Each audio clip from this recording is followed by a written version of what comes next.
Assalamualaikum warahmatullahi wabarakatuh. Wargi YouTube dina channel Mang Dina Mara. Kumaha wargi sadayana daramang dengan dia. Nya pamugi we wargi sararehatnya utami nama sehat jasmanina, sehat rohanina, atau digampilkan rezekina ugi ditebikeun balaina. Aya dina lindungan atanapi panang dayungan Allah Subhanahu wa taala. Amin ya rabbal alamin. Eta pisan dipiharap sim kuring siang kalayan wengi. Wargi anu nuju ngantos dongeng suna dina judul ngadu taluh warginya. Garangan kiling satu Sumedang bagian ka 51 wargi kanggo dinten ieu. Anca urang katunda bagian anu ka 50. Urang masih nyarioskeun harita obrolan nyatana Farid Astam sareng Mang Salam oge Mang Satarnya wargi. Tak kumaha lajengna ieu caritan diobrolkeun masalah nya tempat anu anjeunna teh anu parantos didongengkeun ku Mang Salam gitu tah. Tah kumaha lajengna ieu carita mangalujeng ngadamkeun duikeun karengsena. Mangga eta mah kumang terangkeun we atuh Mang. Farid ngareret ka Astam. Kieu Kang kitu deui ka Mang Salam sareng kasadayana. Memang leres pangna abdi wangsul ka lemur teh lain lantung tambuh laku, lain lentang tanpa sejak. Tapi gaduh maksud anu tangtu. Boga niat nu utama aya cita-cita nu can kaudag nyaeta seja dipaheutkeun ieu teh. Nya tang tu kana kituna teh. Tah, cik kumaha tah, cik satar deui. Kahiji sono ka sepuh-sepuh nu sami-sami mikanya, mika deudeuh jeung mika heman ka abdi. Kaduana najan abdi aya di mana bae ge tetep we moal hilap ka ieu lembur. Atuh sajabina ti kitu wajar upami abdi ayeuna mulang ka dieu da cikau geus dianggap lembur matuh bari geusan ngajadi. Nupang pentingna terus terang we ieu teh. Lebar ku ditinggal karuhun upama diantep sina kalantar teu puguh aturanana. Mana komo make aya basa dihak ku jalma luar nu teu hir teu walahir. Bareto abdi percaya najan ditinggalkeun oge sabab aya ceuidah tunggal dulur abdi keneh dulur awewe sasatna mah gaganti indung eta teh. Tapi ayeuna mah abdi ngajenghok kaget. Mana komo basa nguping wartos ti Farid yen ceuidah geus teu aya di kieuna. Katurug-turug ian kawin deui ka awewe nu kasebut baragajul teu waras. Tau kituna terus terang abdi teh terido ari kitu-kitu teuing mah. Nya tujuan abdi teh nya bade ngalereskeun eta ditinggal kolotea. Tah dameureun abdi ge kasebut ahli warisna ieu teh. Boga anak pikeun ngagugat eta barang. Tah kitu ringkesna mah Kang ieu teh. Ceuk Astam bakca balaka terus terang ngabukakeun maksud jeung tujuanana. Kaharti karti pisan. Memang kitu kuduna, kitu sawajibna. Sabab lamun teu ku urang kusaha deui atuh. Jadi akang ngabunga ayeuna kadatangan Jang Astam malah make bareng jeung Jang Farid. Insyaallah ta ieu anu ngadiung limaan baris ngabantu kana perjuangan ujangnya. Sebab khususna madiri akang pribadi geus kautangan budi ke keluarga ujang teh. Jeung deui atuh jenatna otang teh apan sobat akang. Nu geus asa jeung jiga asa dulur pet ku hinis. Prak ayeuna mah geulami tembeyan. Nah arek make cara kumaha? Arek ti mana mimitina naon heula anu digarap. Sebab ieu pagawean teh teu enteng. Tapi kacida beratna. Jadi moal boa ieu teh nya kudu meres utuh, meres tanaga ngorbankeun harta jeung pikiran nu lain saeutik. Samalah henteu mustahil lamun kudu ngorbankeun jiwa raga sabab perang gede ieu teh. Da musuh nu disanghareupan teh lain bae si Ian jeung si Ino, tapi aya di nu satukangeun maranehna anu lain bantrak-bantrakeun. Saha wa? Ceuk Farid dayang jentre najan geus bisa ngira-ngira ge. Kahiji Haji Barkum tanu kahiji. Kaduana aya pamuntangan Haji Barkum anu ngagem ilmu ning setan tah. Anu teu boga rasa rumasa eta. tegabel ras-rasan nyawa jelema dipake cocokan ku manehna. Da ieu anu berat teh anu teu kaciri ku urang sarta teu nyaho di mana ayana. Teu nyaho kudu kumaha ngalawanna. Sabab sifatna satengah gaib, teu nembongan jenisna, tapi pagaweanana bisa tepi tah. Malah lamun ujang era anu teh rek percaya para korban anu geus jadi wadal harta ieu teh jelas hasil pagawean manehna. Anu licik talengges jeung biadab deui. Kitu ceuk Satar sumangat pisan nyaritana. Sabab kahudangkeun deui ka keheulna lamun ras inget kana hal eta. Atuh sadarea harita wargi jadi panas hate teh. Komo Astam jeung Parid mah da anu boga lalakonna sarta nu jadi korban teh lain nu sejem tapi kolot-kolotna. Jeung di maranehna deui pangna nepi ka kitu teh sasat dijieun wadal tina urusan harta warisan teh. Saha kira-kirana eta jalmi teh Kang? Ceuk Astam. Allahu a'lam Kang ge teh nyaho eta. Ngan jelasnya aya sababna tah. Sababnya manehna pisan anu jadi pamuntangan Haji Barkum. Abikeun lanan lah. Sugane engke lah kanyahoan ngaranna. Ayeuna mah urang atur siasat we lah. Narek di mana mimitina digawe teh ieu tuh. Ceuk Satar harita. Kieu we Kang, abdi teh leres bade ngagugat tanah. Nanging cara anu bade digunakeun sanes kakerasan, sanes ku jalan anu sakira matak nambahan korban. Jadi langkah anu munggaran mah atanapi lengkah anu munggaran mah urang ku jalan badami we lah secara kekeluargaan heula. Nanging upami eta teu teurak adalah di kumaha najana pikeun ka ngadu peureub ge ngadu jajaten teu aya salahna. Kitu ceuk Astam bari ngacungkeun peureub. Leres uwa abdi teh tameng dadana. Najan nepi ka pejah dada pegat nyawa. Teu aya halanganana mun teu beunang dibawa badami mah. Urang ngadu uteuk, ngadu siasat, ngadu teluh jeung baruang oge sanggup abdi mah. Ceuk Parid harita nu memangna geus kasundutan ti tadi keneh ngan aya kadali da geus boga dadasar nu kuat teh. Syukur ari geus buleud kitu mah geus buleud hate wa geregreg. Yuk urang babarengan jeung uwa we mah. Tembal Satar pinuh ku sumangat wargi.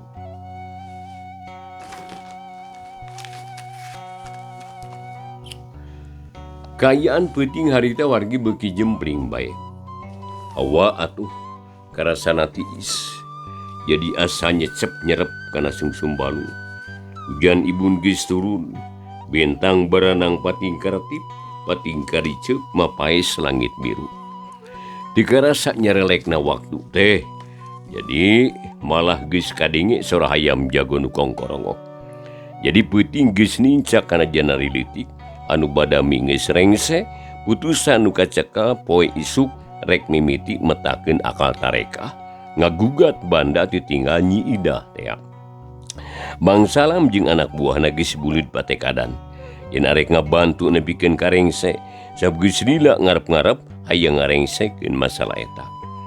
Ya geus putus mah terus leureuh heula. Astam jeung Parid sarare di tengah imah, ari Bang Salam jeung Hardi katut ijan tarurun nuluykeun hanca gawena ngaronda ngajaga keamanan dembur Cikau dina peuting eta. Tung tung prak cenah. Surah kokol awi ditarakolan ku ronda. Bari limpang maju garduh. Ijan harita make jeung ngahariring sagala di tina awahing ku bunga hate. Ngaronda teh asa hampang sabab bisa menang dahar jaba boga pangharapan gede. Tilu ronda tinju ringkang dinu poek ukur kacaangan bentang. Najan mawa baterai oge teh dipake da. Dagis apa jalana oge. Ari di sisi lembur kadenge sora buek di kajauhan aya anjing anu babaung mata keung. Isukan ulah hararese euy. Nya maksudna hararese. Ulah rees euy. Minangka syukuran urang ngariung lah di imaki oyon. Urang mantuan bebersih sabda dijang Parid teh geus negaskeun yen moal cicing di imah sasaha najan larurat sagala eueuh rek cicing di imah Ki Oyon cenah. Ceuk Mang Salam ka baturna, "Heug Mang lah, jeung deui kuring mah hayang seueuh ngawadul lah." Resep nanggap nu boga pangalaman mah. Uparieun atuh ngalaman moal, atuh ngadenge-denge bejana, ceuk Hardi. "Nya bener di, jeung deui rek menta jampe nguseup we mah." Tembal Ijan bari nakolan kokol teh. Teu karasa wargi jog-anjog harita teh ka garduh ronda. Cahaya lantera mawur ka jalan, angin peuting karasa beuki tiis, ting seleket kana kelek, ngusapan punduk jeung tonggong. Blus-blus tiluan harita arasup ka garduh, gek dariuk dina Bang Barung. "Aya kene suluh teh Mang kitu tah?" "Heuh suluh teh," ceuk Ijan. "Asana mah aya tadi kolong." "Bener sok hurungkeun durukan teh, ngarah teu tiris deui," ceuk Mang Salam. Ijan ngadongkang batre terus disorotkeun ka kolong. Breh aya suluh regang awi jeung dahan kadu teh 2 gelempeng. Kop dicokot harita terus dibebener dina durukan. Gur seundeuna teh hurung, brai digarduh beuki caang, hawa rada haneut meusan. Rada lila wargi harita ngaharenen, bari ngarasakeun haneutna seuneu durukan. Ngobrol oge harita rada sunda, asa beak piomongeun. Ngan eda sila teuing cicing mah jurig tunduh mimiti ngagoda. Jadi panon teh meh ngajablog bae, teu beunang dibenta-bentakeun. Alah jang ngeripuh yeuh, katerap teluh kejo yeuh. Mun urangna balangah bisa eleh yeuh, kumaha carana nya? Ceuk Mang Salam bari nguliat leungeun dikejet-kejetkeun. "Ida bener Mang, panon kuring ge mani carapel kieu." "Hayang hees," ceuk Hadi. "Ubarna mah kudu ngider we lah. Ngarawih bari nakolan kokol, pan awak teh ti luar kaibunan, di jero kapanasan, leungit teh tunuhna." Ceuk Ian bari cengkat. "Nya bener nama tu urang uline lah, bawa batre tah jang. Jeung kena iteuk mah kumang lah." Mang Salam bari diharudum sarung harita jeung nangtung rek ngajak indit nguriling ngaronda lemburna teh. "Pundurkeun suluna jang lah, lebar keur engke subuh." "Heug lah, dang lebar dibeuleum kabeh mah atuh lah." Ijan nurut sarta suluh dipundurkeun harita. Malah seundeuna oge dipareman karinup hakna mani marah bak ruhai. Nya geus kitu henteu laloba omong di wargi. Terus limpang mapa jalan gede, bari nakolan kokol, bari kakawihan Ijan mah. Laguna sakapamanggih, jadi asal ngeunah keur sorangan jigana teh. Jadi padu disadawe. Mang Salam jeung Hardi mah senggak bari nakolan kokol. Teu wudu wanikeun kan rame teh. Teu ingeteun yen harita geus peuting. Jadi batur matali berasare, maranehna mah sukan-sukan di jalan. Cak tundahna nu keur ngaronda engke kasampeur deui. Wargi masih ngadangkeun dongeng Sunda dina YouTube-nya, dina channel @mandina marah. Da ka wargi sadaya pokona mah boh istri pamegget nu anu sepuhna di mana bae ayana, boh anu caketna nu tebihna warginya. Nah isok sanaos mangrupikeun dongeng sing tiasa ngajantenkeun randong pambebarah manah, ngahibur manah warginya. Anu nuju teu damang mana itu tanya. Tapi kadang-kadang anu di rumah sakit ge kitu teh sok ngadangukeun dongeng teh nya. Cambian ada teu damang gitu anjeunna. Para pedagang tadi toko-toko tanapi di warung-warung di pasarnya wargi. Nah, tak kasadena udah jeung ngadaungkeun wae nya eta landung pambebarah manah oge ulah hilap deui. Subscribe-na sareng bunyi lonceng, like and share na oge. Hatur nuhun pang mencetkeun warginya. Mangga ayeuna mah atuh urang lajengkeun deui bae carios ngadu teluh karangan kilik sabagian nu ka-51. Urang kocapkeun wargi di imah Ian harita teh aya nu ngajentul di bibir imah. Diukna teu teteg hatena teu tenang. jajantung oleh ratu ari nu jadi sababna melangjeng hariwang bisi aya jalma nu niat jahat ka manehna. Eta jalma teh lian iwati ian sorangan anu geus pakeut pasini jeung Inoh yen penting arek ngaping imah ngajak harta banda bisi aya nu ngagadabah. Ari tagi kitu ian diuk dinu poek ndaringakeun kaayaan di eta tempat. Plak nepak pingping lantaran karasa ateul dicocoreungit. Sakapeung bangaruh ngarahuh manehna bangun anu senggah da ari kahayang mah manehna teh ngarengkol di enggon teu hayang ibun bari teu puguh anu ditungguanana. Teuing sabaraha peuting, teuing sabaraha minggu can bisa ditangtukeun. Jadi sangsara sorangan ieu. Batur anu ngeunahna aing anu kaibunanana. Tapi teu naon asal kahareup bakal karasa hasilna kala buahna. Muga-muga we si keke ulah wanieun ka dieu tah. Kitu ceuk Ian bari anteng lurat reret teu kaup aya nu ngorosak sok terus curing hak manehna. Wargi kira-kira pukul 1 peuting ti kajuan ka tenjo aya nu ngajuringkang dinu poek. Jadi kaciri ngelemeng hideung Ian deg-degan hatena. Ari panona harita dibolototkeun hayang sidi ka eta jalma ya jantungna ngaradak jadi ratu tutunggulan. Saha nu ngalanto wayah kieu ye? Nasi keke gitu. Tapi mustahil. Si keke mah moal ka dieu wayah kieu. Keun sia.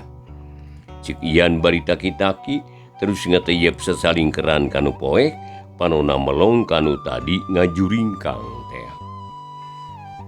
Les teu katenjo wargi kurantaran poek teh kahalangan ku rungkun cau deui. Ian eureun heula pera bedog geus dicekel lamun musuhna rajang moal asa-asa yak dikade kuluna kitu paparahnana mah. Ari nu ngajuringkang tadi geus nenjeueun ka Ian anu ngintip ka manehna. Atuh nguliwed da harita teh kanu buni tatan-tatan bari nyekal popongkol sagede puhu leungeun. Aneh, nawayah kieu aya jelema di luar palang siang bangsat rek ngagarong barang jang Ian ieu. Karunya teuingkeun sia ditangkap ku aing mah. Cik eta jalma nu tayalian iwati si keke anu geus aya di lembur Cikau. Jadi ngahaja datangna teh peuting wargi lantaran sieun papanggih jeung satar katut iming musuh ka buyutanana. Keteyep si keke teh harita salungkar-salingker bari panon nuruat reret ngintip Ian. Ari Ian saruga curiga di wargi manehna hati-hati pisan bisi kapiheulaan babar ku musuh. Radalila harita caricingna teh eueuh anu wani maju itu sieun ieu sieun nu ahina selibongohan jangkrik ngikrik patembalan jeung baturna. Angin leutik ngahiliwir nebak kana dangdaunan seah pating aroyang. Jegu garita sada anjing ngagonggong gebeg si keke ngarenjang. Bangun aya anjing mah bisi nyambar ti tukang. Cilaka ieu. Alah kalah ya anjing badusan di kumaha ieu. Lamun tai nanapungan iraha deui. Piraku ari kudu balik deui ka lemur bitung onaman atuh. Kitu ceuk hate si keke bangun ka cida bingungna. Nya teu ku hanteu wargi keur bingung kitu teh ratok kadenge sora kokol di barung ku nu belu kakawihan. Mana horeng mangsalam sabatur-batur ngaliwat ka hareupeun imah Ian. Sarta jegung deui sada anjing anu ngagonggong. Tapi sidik lain ngagonggong ronda kala ngadeukeutan ka si keke anu nyempon deukeut rungkun lajang. Digireun imah Ian teh ya dantung si keke ratu bingung kedua kutilu sieun kasusun ku anjing sieun katohyan ku ronda. Cilaka ieu kudu kumaha aing ieu. Kitu ceuk si keke jadi bingung. Keur kitu reg ronda teh eureun deui. daeta ngadenge anjing anu ngagogog manimanting. Kawas Endri curiga, kokol jempe atau baterai oge disorot-sorotkeun. Hati-hati jang, kade bisa bangsat ya. Tah anjing disadawai ya. Jika aya jelema anyar ya. Kitu cek Mang Salam bari terus taki-taki. Atuh kokol awi dicekal page, mun aya bangsat teh mah eta kokol bisa jadi gada. Duh, loba gawe nya ngaronda teh ya duh. Penting ieu ninggang diriweuh deui. Leung tadi menang dahar. Aduh, ayeuna mah cantang tuh ieu cantang teu menang dahar. Cek Ian bari taki-taki. Jadi panonna mah anu rancingeus harita rurat renet. Dengan katuhu nyekel perah bedog. Tong loba omong atuh Jan. Tuh, tenjo anjing rumpat ka ditu tuh. Mang Salam nunjuk ka deket imah Ian. Jegung anjing ngagogog 2 kali. Kadenge aya nu ngagembahkeun anjing bangun sieun. Si ya. Cenah. Rada ditahan atuh beuki sinik beuki yakin. Yen aya jelema jeleng-jeleng harni jeung ijana luncatan dituturkeun ku Mang Salam. Saha eta? Ceuk Mang Salam nanya rada nyentak. Ya jantungna oge ratu sok sieun kapiheulaan dahar. Mun teu ngajawab urang baledog we lah. Ceuk Ijan ngomongna ditarikeun. Ku si Keke kadenge ngan teu urat lamun kudu nembalan. Sabab geus pasti bakal balai pikeun manehna. Si Keke wargi ngalepor bakat ku sieun teh.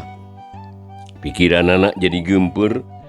Jadi lempang oge rampang rempeng sieun ku itu sieun ku ieu.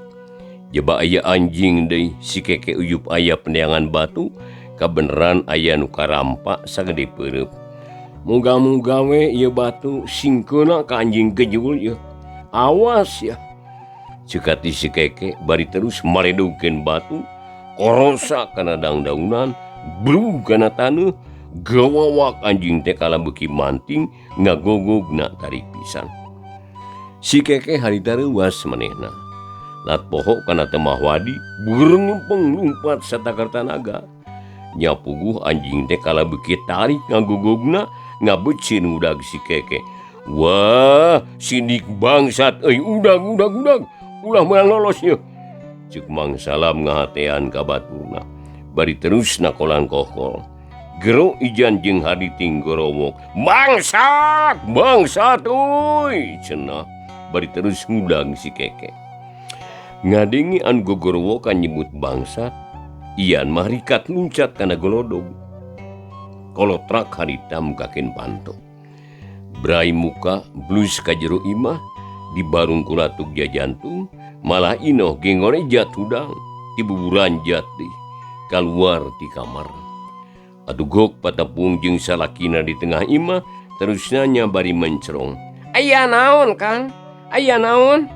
Ruaseun pisan sigana teh. Eleuh, ari sugan teh moal kieu. Puguh ruas akang teh. Aya nu kakateyepan ka imah. Ku akang diintip, ari pek teh kagaruahkeun ku anjing. Katurug-turug aya ronda, aduh, maningale nya puguh. Ceuk Ian harita bari ngusap dada, diek diuk dina palupuh. Nya saha atuh nu tadi teh Kang? Bangsat kitu. Inuh ruas beungeutna oge manis sepa muntangan kana tak-tak salakina. Teuing atuh, teuing saha tah. Alah, da teu kanyahoan. Keune lah da keur dibari ku ronda. Ngan akang rada curiga ieu, bisi Kang Keke. Ah, moal datang wayah kieu si Keke mah. Ceuk Ino. Nya kumaderna we atuh ah. Keun urang Bandungan naon anu kajadian. Akang ge henteu bisa masrikeun ieu teh. Tapi Kang tah tadangukeun batur tarurun. Sedara lumpat ka kunon milu ngudag beureun. Kumamun akang milu kaluar api-api milu ngudag sakalian. Ngarah nyaho pokona mah. Ceuk Indoh ngadadak boga ilham. Kamana euy, kamana lompatna tah? Ceuk hiji sorak di jalan. Kitu teh bari lumpat maju ngulon. Ian karita kailhaman ku pamajikanana. Dipanjang mikir langsung ngerejat turun di kaburuan gerok ngagorowok. Aya naon oi, aya naon cenah. Bari ti buburanjat ka jalan. Aya bangsat tuh ka kulon jang ka ditu tuh. Ceuk hiji lalaki anu kolot karak jol atuh terus bareng jeung Ian harita lumpat ka kulonkeun. Jalma-jalma salembur Cikau teh harita kageuyingkeun kabeh. Lantaran jelema teh tinjorowok patarik-tarik. Sarta wargi ditambah deui ku sora anjing anu manting. Ronda pating gero atuh pangtarikna Ijan lumpat bari gogorowokan. Bangsat undag bangsat cenah. Kokol harita ditakolan ditihtirkeun nambahan kawin ka si keke nu harita tiba baranting lumpatna. Bujurna oge rempodan deh sin digegel ku anjing anu terus ngudag ka manehna. Jeleng si keke harita lumpat bari luluncatan teh burumot ngarumbak pager anu geus bobo atuh jadi tangara kan ngudag. Gero ting gerowok deui sarta sin libejaan buru anu ngudag muru ka tempat anu ngaborobot teh. Pegat ati kaler euy pegat bisi lolos ka sawah pegat cenah ceuk satar anu harita geus milu ngudag malah Astam jeung Parige turun ti imah mantuan ngudag bangsat. Ari batre ting barasat anu lumpat pating berengbeng sola pager ting borobot jeleng gujubar anu labuh ka balong kucuprak lumpat dina cai. Tolong cenah teu bisaeun hajat lantaran deueur teh. Tapi eueuh nu malire da baturna geus jarawuh. Urang kecapkeun ayeuna si keke mani geus teu puguh rasaan lantaran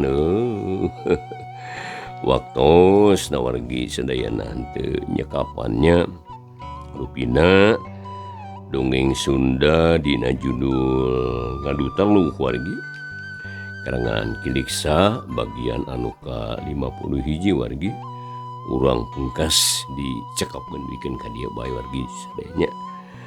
Sekali deui sok sanaos ieu mangrupikeun dongeng sing tiasa ngajantenkeun landong pangbeberahmana atanapi landong nyarayakeun manah. Wargi sekali deui carios Ngadu Teluh bagian nu ka 51 dicekapkeun deuykeun ka dieu bae. Insyaallah bagian anu ka 52 enjing dina waktu anu sami pamugi urang sadaya tiasa ditepang daungkeun deui. Atur nuhun kumangrupi paratusan wargi sadayana. Wilujeng paturai. Wassalamualaikum warahmatullahi wabarakatuh.